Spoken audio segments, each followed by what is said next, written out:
Today I'm going to do a video and podcast over the TexasReady.gov site and the review I did a few months ago.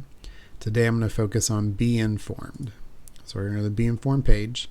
This main page brings you to a title, and it has options for natural disasters, unpredictable incidents, intentional or accidental, and mental health. And then these three are also represented here on the side. And there's a small description here. Natural disasters can occur randomly. Man-made disasters can be just as unpredictable, no matter where you live in Texas. It's important to learn about the potential hazards near you to get ahead of what's ahead. And then down here, part of being prepared is being well informed about disasters. Have you considered the types of disasters you may face? Do you know what your risk is for hurricanes, tornadoes, floods, winter storms, or wildfires? Have you thought about man-made, industrial type disasters? What if the worst happens? It's important to understand how a disaster can affect your physical and emotional health. Planning in advance for such things as prolonged power outages or lack of safe drinking water will make it easier for you and your family to manage the disaster. So up here, we're going to start on natural disasters. And there's a selection window you can pick. So over here, we can start with hurricanes. And this gives you a breakdown. Over here is like your table of contents, and it goes down through here.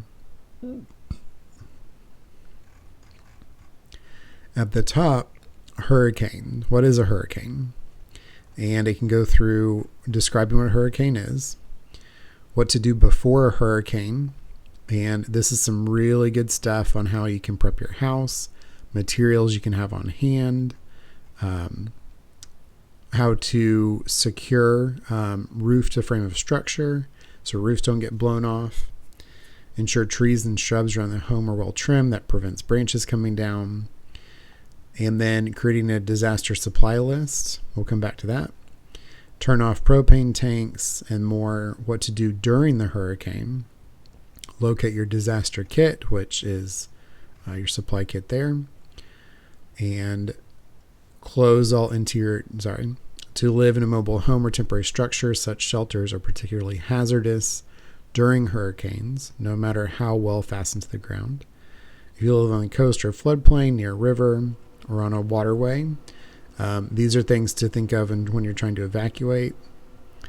And back up to here because I missed that part. Avoid using phone except for serious emergencies. This is for battery saving. Check in with family members. Follow directions of local emergency management. And then evacuation, went through a couple of those. If you're unable to evacuate, to stay indoors. Close all doors and interior doors. Secure and brace external doors. And then remain calm.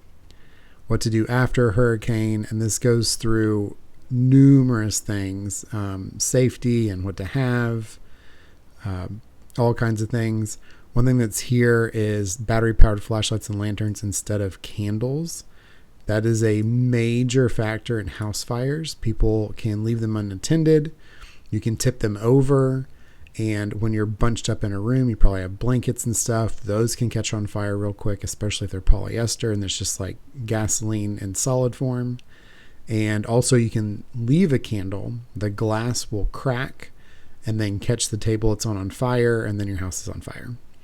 So just battery as much as possible. And then how to stay informed. So here's some different options here. And then if we go back up here, disaster supply kit. So when we come to section 3, so today's going to do Be Informed, then another video I'll do Make a Plan, another video I'll do Build a Kit. And then hopefully I'll do this one in person after a video podcast thing so you can actually see stuff. So if we go back, floods, it's going to be a lot of the same stuff, table of contents, what to do during and then after, and how to deal with those situations. Wildfires, same thing, table of contents, what to do before.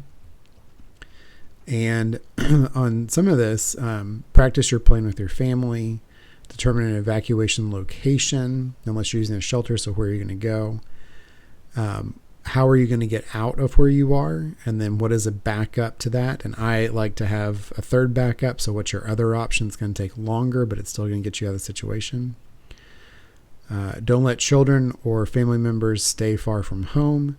So you want to make sure everyone is close. That way you can gather up quick to evacuate. Protective clothing, long pants and shirts. You need something for your face. Confine all pets. You want to make sure you can get them quickly. Leave the lights on in your house so that firefighters can see in through the dense smoke. This way they can clear your house without having to break the windows and doors and stuff. And another option you could do is having a note. You could determine this could be bad. Robbers could come in and see it. But it's also helpful because the fire department can come, see a note, maybe on your back door would be good. And then it would say, hey, we left. Here's our contact number. We've cleared the house on this date, something like that. And then before you leave, making sure you notify an out-of-town contact where you plan to go. And that way, if you lose contact, someone outside of your situation, I've talked about the onion before, and you have your central mass of your incident or your scenario, and you want to have somewhere outside of that bubble where you can go to and someone that people know who to call if they need to get a hold of you. What to do during the fire. Smoke can pose a serious health threat, especially if you have chronic heart and lung disease. Children and older adults are also greater risk. Smoky conditions seem to affect healthy people, and that is very true. If you've ever been around a campfire and the wind changes, or a bonfire, and your eyes water up, it's very hard to breathe. You can't see. Just imagine that being all around you and as tall as the trees. For smoke exposure, most people probably know these, from campfires and stuff. But if you're doing extended things, you'll know pretty quick if you've got smoke exposure, right? Because you're standing in the smoke, hopefully, that you're going to realize what's going on and get out of that situation. If you experience any of these symptoms, here's some things to do, mainly just get out of the situation. One thing I'm a big fan of is the Tesla biohazard filter system, as it makes a positive pressure environment, and it has a HEPA filter in the vehicle to clean that air, and it proved really useful in some California wildfire videos. What to do after. Protective masks. Hopefully everybody knows about masks, but these are actual masks, not just the cloth cheap things over your face. This is an actual N95 or P100, some actual true filters on your face. Electricity. This is going to be like hurricanes, tornadoes. There's going to be down lines. They're probably going to be live, just stay away from them. Carbon monoxide. This covers a bunch of stuff, but you just want to make sure generators stay far away, that any camping stoves are done outside, because the CO, carbon monoxide, is more attractive to your hemoglobin, and it's going to attach quicker than oxygen. Your blood wants it more, and you're going to get tired, fall asleep, and then you could die. So just make sure to watch out for that. Natural gas, the smell is mercaptan, and if you smell that, that's the smell that everyone hopefully universally should know. That's the smell of natural gas, propane, that kind of stuff. Same thing, propane smell, that kind of stuff. Food, discard any spoiled. So if it's supposed to be, frozen or refrigerated, and obviously the power's been out, don't eat it, because that's just going to get you sick. Which is why you want to make sure when we get to kit, you have some non-perishable food. Water, check with the water provider, ensure it's safe. Sometimes in these situations, the main or the filtering location of the city could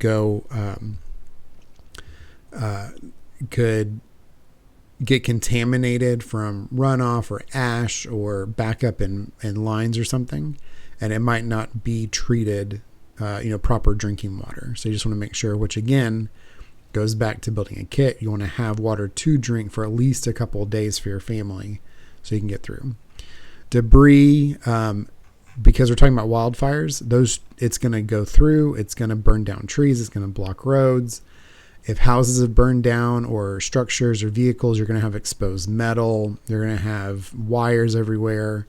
It is super easy that you're going to be walking around, if you're just walking around in shoes, to get something through your foot, and it's just a mess. So just make sure you have proper footwear on, pants, shirt, that kind of stuff. Falling trees and limbs, same thing. These trees are going to have, degraded structural capacity on the limbs. And so just chainsaw and all that kind of stuff. Mental health, making sure you're staying fit, avoiding over consuming any drugs or alcohol or that kind of thing. And just kind of keep an eye on that, and, just know attitude is a good precursor for what's going on there. Tornadoes. So what is a tornado? That goes over that. What to do before. A lot of this is going to be the same. You're just going to watch. Same thing, wildfires, hurricanes, floods, that kind of stuff. You're just going to watch the news. You're going to want to know where your shelter is. This is going to be similar to a hurricane. You want to make sure you have a proper shelter. So look up what that is. Prepare for a tornado. It's going to be very similar to the hurricane stuff. You're going to want to have everything locked down and that kind of thing. What to do during a tornado. The sky is pretty identifiable. Green color is very accurate. Large hail, a loud roar. Those are all very accurate things. I've been through a few. If you see any of these signs, take shelter. Don't wait for the sirens, that kind of stuff. Just go get your shelter, do that kind of thing. If you're in your car and you see a tornado, stop your car and get out. Find the lowest spot, just as a ditch. Lie flat on the ground. Cover your head with your hands. That includes your neck and your head as best as possible. Do not seek shelter underneath an overpass, as wind speeds can be higher in narrow passages. Never try to outdrive a tornado, because it's going to get wet. There's debris. There's all kinds of stuff. You can easily hydroplane or get blown off into something, and then you're in a worse position. And definitely right here, no getting under overpasses. Get in a ditch. At school, the office, or shopping center, this is going to be similar, away from glass doors. You want to get inside. Seek shelter elsewhere. So this is going to go back to interior, small, sturdy room. Most places will have some kind of shelter in some capacity. What to do after. This is going to be the same thing. So trees, limbs, electricity. Don't use candles. It's going to be very similar to that. Take the following precautions to avoid illness. So again, same thing. You want to make sure the water is safe to drink. If not, use your stored water or follow these directions here. Same thing, carbon monoxide. Keep your stuff out like the other stuff. And same thing, mental health. Make sure, there could be other things going on. You could start to get CO or some of that kind of stuff going on. Just want to make sure to stay on top. Make sure someone can speak out for what's going on. Thunderstorms. It's going to be the same thing. Power lines and all that kind of stuff. Stay about what's going on. And then lightning. It's unpredictable. There's heat lightning during the summer. So it's just, heavy rain can occur 10 miles away, lightning can occur 10 miles away from the rainfall. So, the same thing, you hear thunder, go inside. All right. Then winter storms. Remain indoors if possible. If you go out, dress accordingly. If you must perform work outside, take frequent stops to warm up. Have emergency heating equipment approved for indoor use and appropriate fuel. In case of power loss, have emergency lighting such as flashlights or lanterns, battery powered. Batteries or no fuel. But remember, be really careful with the fuel. And then where that exhaust is going. Emergency supply of ready-to-eat non-perishable food, because again, you might not have electricity and you need a way to eat nutritional food. And then same thing, have a way to get information. Now, remember, phones can go out, so radio or something like that, something where you can just listen to local broadcasts. And then the travel. when you travel during winter storms and there is ice and snow on the ground, if you do not need to go out, you should not go out, because when you go out and you get in an accident, you are now pulling emergency resources that could go, like say you just, bump into a tree or something. If that incident, because you slid and bumped into something, now you're pulling fire, EMS, police from somewhere that some could have an actual true emergency.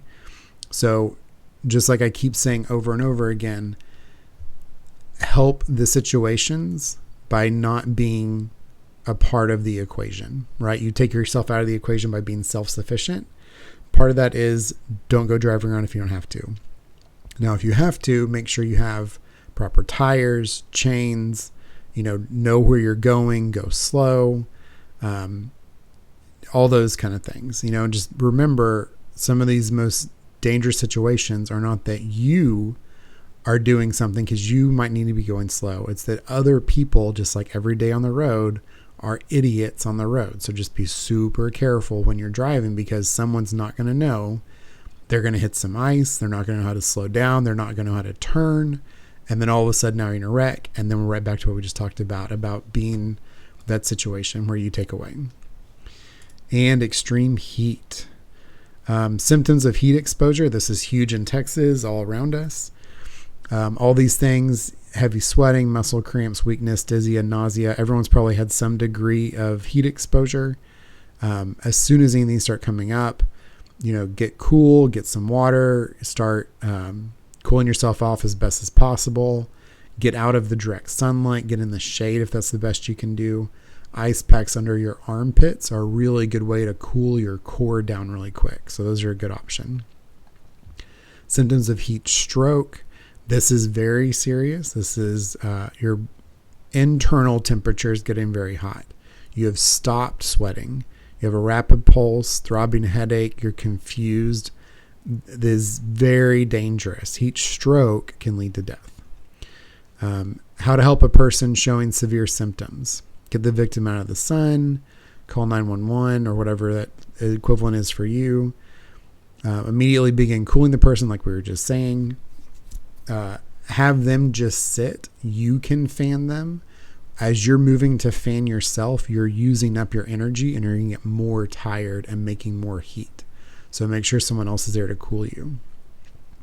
Pull the shades over windows, get good cross ventilation, take a cool shower, bath. This is, when you're trying to cool down. When you get to the point of the heat stroke symptoms, that is hospital 100%. Other heat precautions: drink plenty of fluids. And this isn't just water. This is, Gatorades or Powerades or the different mixes you can get, like REI and stuff. Sunblock, hats, because, and remember to keep putting on the sunblock, because that's blocking the UVA and B from your skin, and it's helping you not get crazy hot. All right, so that's the natural. So let's look at unpredictable. There's a few. So chemical incident. A chemical incident occurs with the accidental or intentional release of hazardous chemicals. Chemicals may be hazardous to humans, pets, livestock, and or the environment. Let's go through this. So know the risks to your community. Do you live near a chemical plant? Do you live near a railroad where chemicals are transported? This happens often. There's one right now in Ohio that's a massive train derailment. That's a huge hazmat situation going on. And people are having to evacuate for very legitimate reasons. So just know what comes by. Do you live near a highway where chemicals are transported? This is really common near the coast, where you have oil refineries doing transports, like that kind of stuff, or heavy manufacturing. You'll know if you see a bunch of chemical trucks, not just normal box 18-wheelers. Do you live near a harbor, body of water? Same thing. If it's a port, at some point there's probably some kind of chemical going back and forth.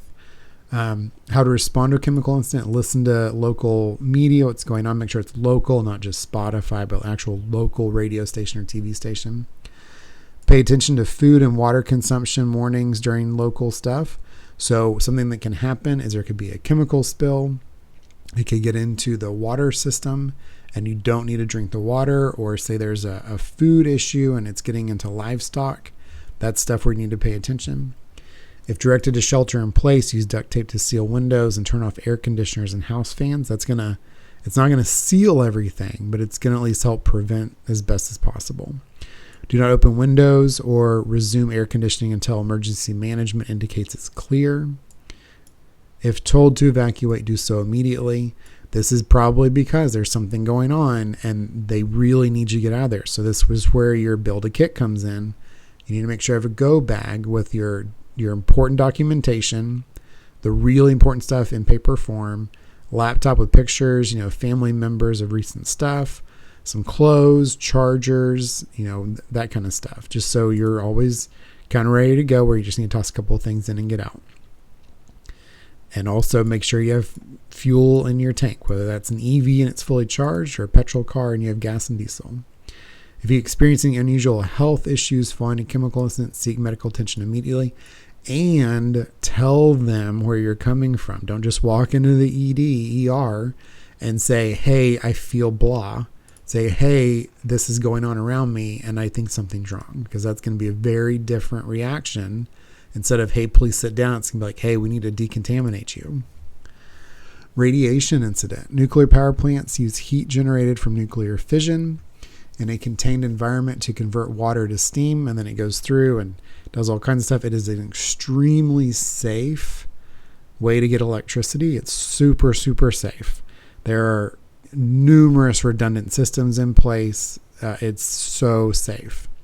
However, you need to know if you live near a nuclear plant or railway, or, where they do any kind of radioactive material processing. These are all those things you need to know.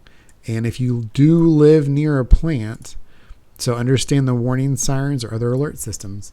There will be an audible alert system, like a tornado siren, for your area. And it will, probably do a test. I forget how often it is, but I'll do a test every so often, like, 2 or 3 times a year or something. Know what that sounds like, because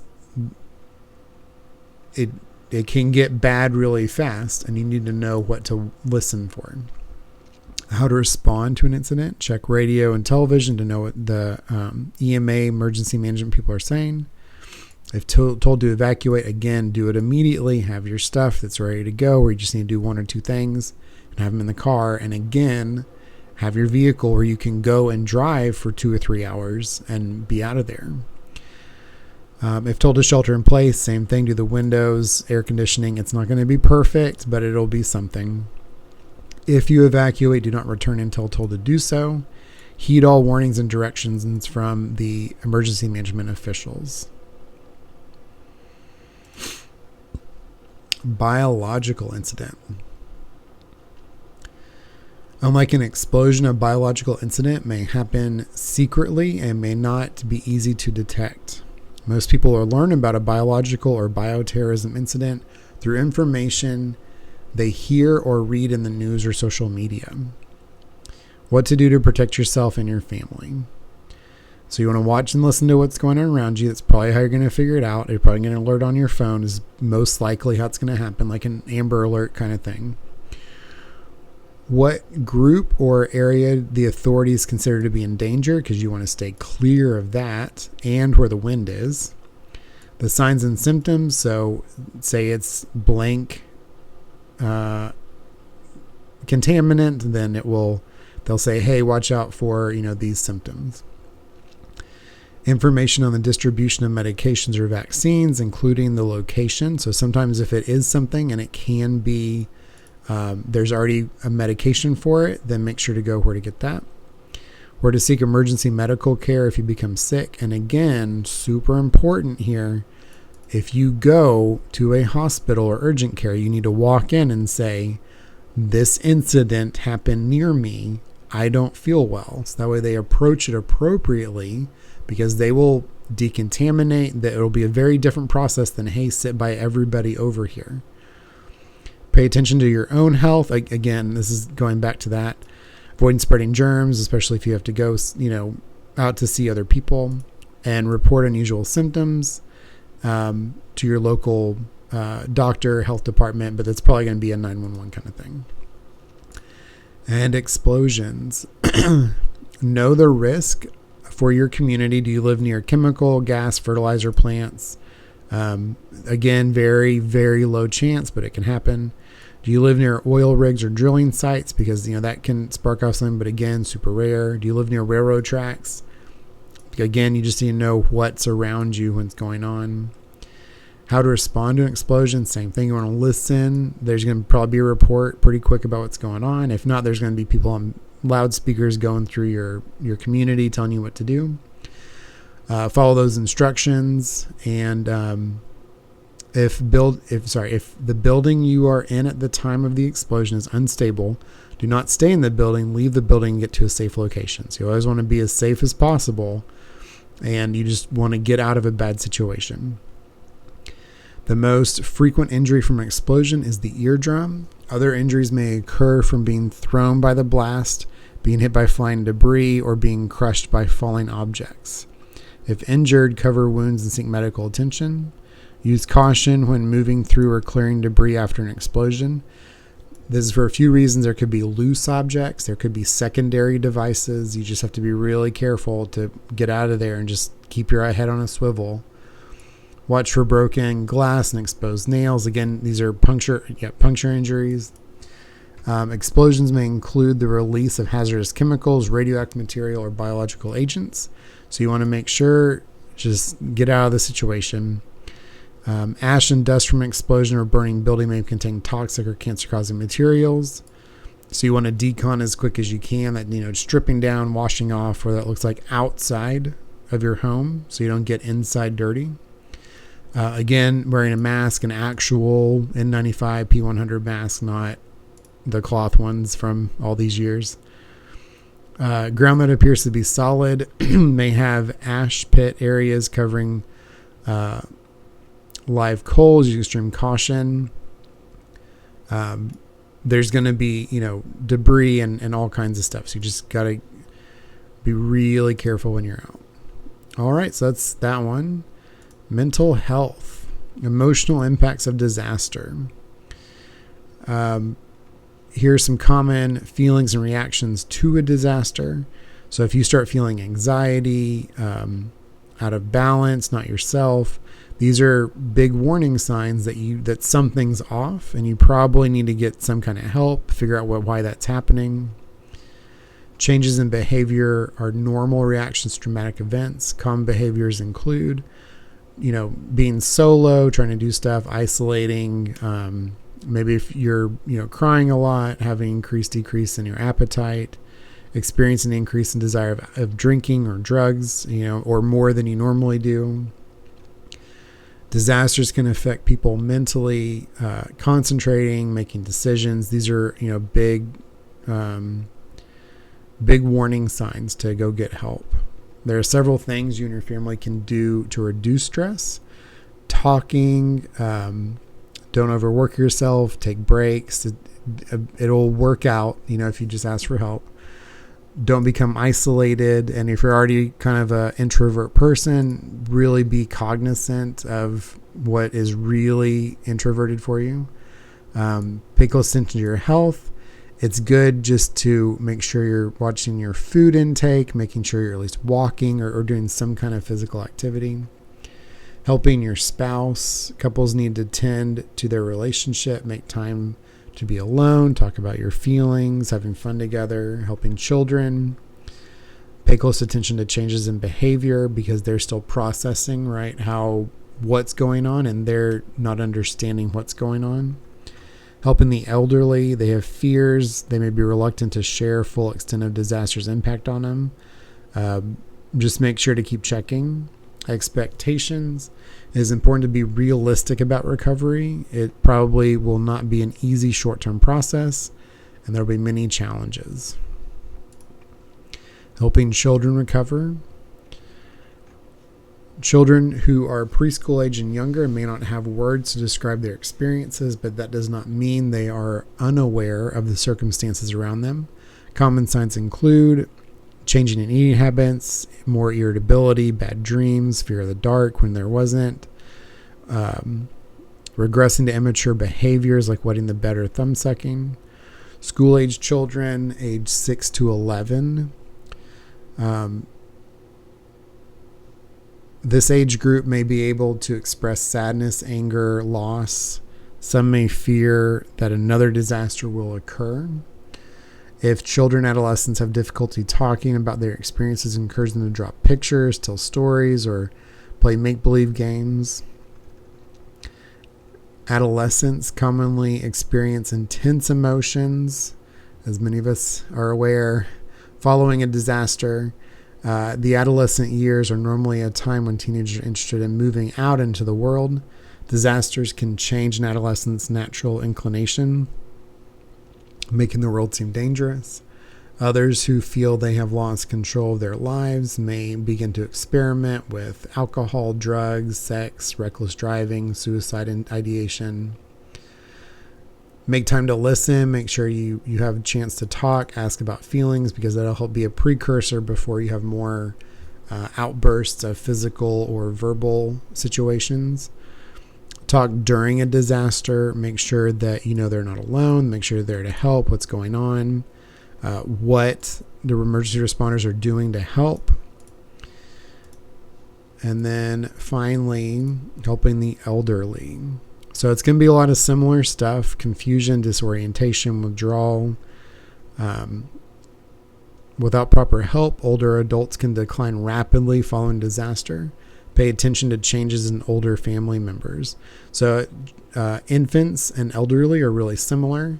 They're really fine until they're not. And then they usually nosedive in either mental or some kind of physical health issue pretty quick. They're already going to have decreased mobility sometimes.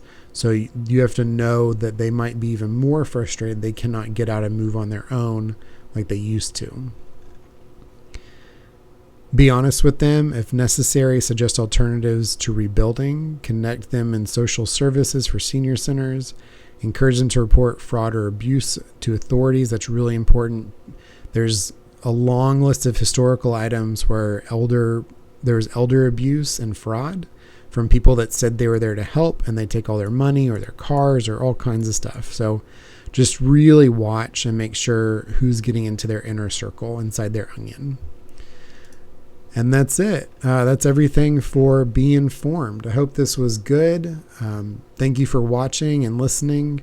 On the next video, probably in 1 or 2 videos, I'll make a plan. And again, we'll go through each one of these. And I just thought this was important because it's a great resource and not many people know it's here, TexasReady.gov. And I just think it's really nice just to have a platform to look at. Thanks for listening and watching.